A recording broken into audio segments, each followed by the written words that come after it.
حضرت انس بن مالک رضی تعالیٰ عنہ سے روایت ہے کہ رسول اللہ صلی اللہ علیہ وسلم نے ارشاد فرمایا، جو لوگ اللہ تعالیٰ کا ذکر کے لیے جمع ہوں اور ان کا مقصد صرف اللہ تعالیٰ ہی کے لیے رضا ہو، تو آسمان سے ایک فرشتہ اللہ تعالیٰ کا حکم سے اس مجلس کو ختم ہونے پر اعلان کرتا ہے کہ بشائے اٹھ جاؤ، تمہاری برائیوں کو نیکیوں سے تبدیل کر دیا گیا ہے۔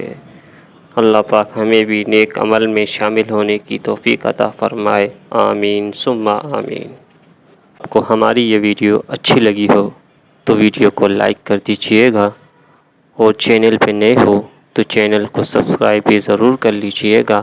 ساتھ میں بیل آئیکن شو ہوگی، آپ نے اس کو بھی ضرور سے دبا دینا ہے تاکہ آنے والی نئی ویڈیو کی نوٹیفیکیشن آپ کو ملتی رہے سب سے پہلے۔ جزاک اللہ خیر۔